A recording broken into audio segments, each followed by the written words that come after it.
deep in the wilderness of colonial America, where the forests were thick and endless, there stood a building no one dared to approach. From a distance, it looked like an old orphanage, its roof sagging beneath centuries of storms, its walls cloaked in moss and ivy. The locals whispered about it but never spoke too loudly. It was said that once, long ago, a doctor had run this place under the guise of helping abandoned children. In truth, it was a house of torment. The children who were taken in never came back. Generations passed. The forest reclaimed the land, and the building was fenced off with rusted iron and tangled wire. On the rotting wood in faded red paint, the word forbidden could still be seen. Most travelers avoided the road entirely, taking the long way around rather than pass by the gate. But 4 teenagers, restless and fearless, had heard the stories and wanted to prove them false. On a cool autumn night, carrying flashlights and backpacks, they slipped through the broken fence and crossed the threshold. The air inside was colder than outside. Every room smelled of mildew and dust. Their footsteps echoed as if the house itself were hollow. They joked at first, pretending not to be afraid.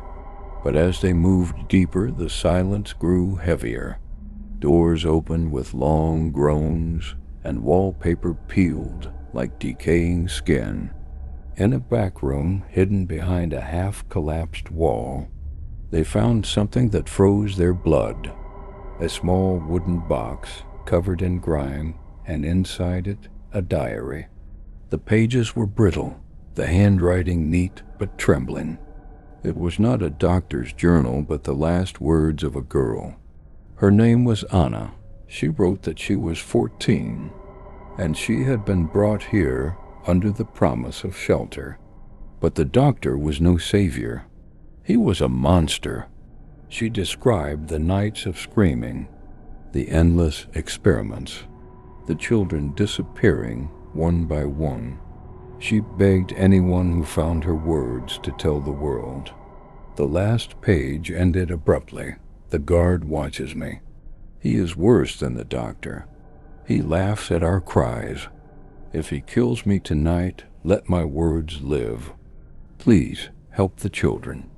As the last words were read aloud, a sound filled the room, faint at first, then rising, the unmistakable sound of children crying.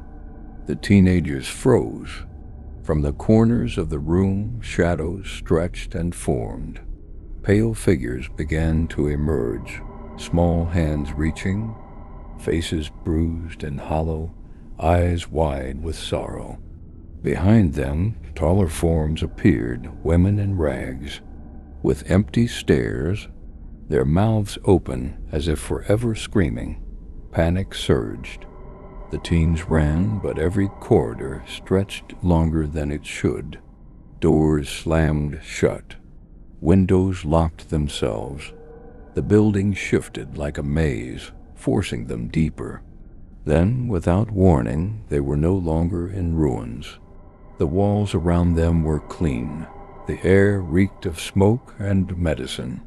They had been pulled back in time, not as living intruders, but as unseen witnesses. They saw it all.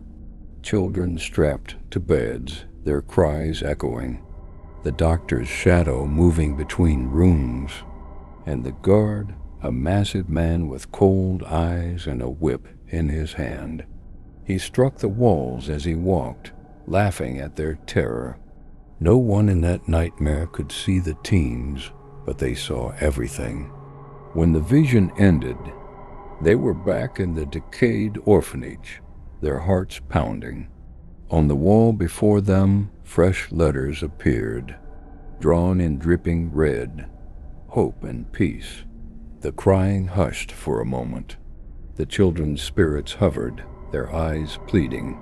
But then came the footsteps, heavy, slow. cane striking the ground like a drumbeat. The guard, not a memory, not a vision, but his spirit, twisted and monstrous, his face burned and eyeless, his mouth stretched into a grin that showed too many teeth.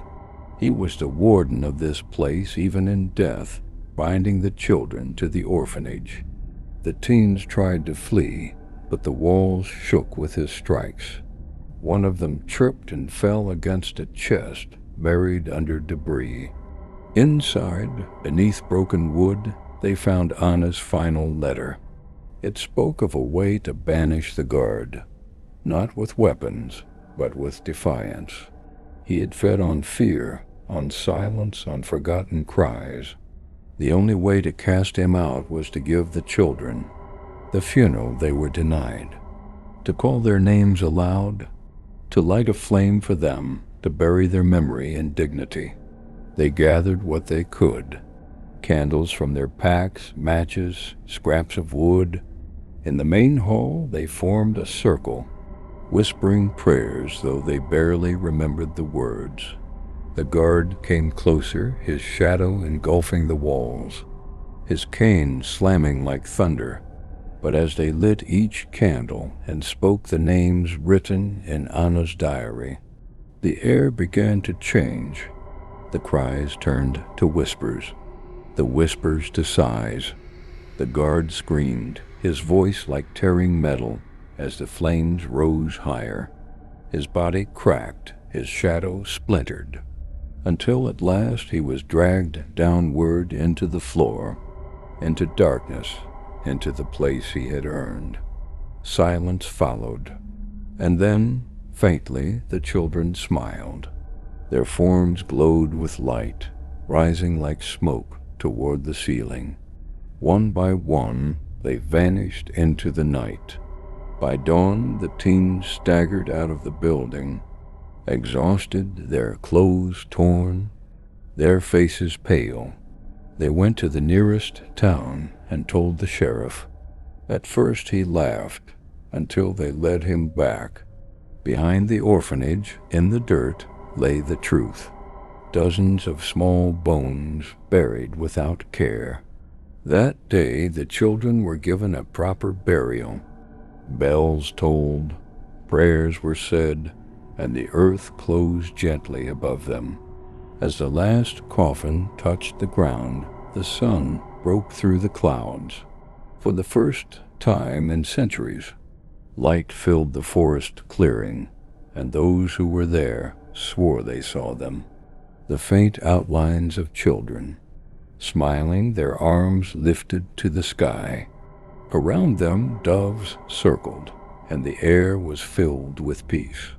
The orphanage still stands crumbling and forgotten, but those who wander near say it feels different now. The cries are gone, the shadows are still, only the wind moves through the trees, because the children finally found rest.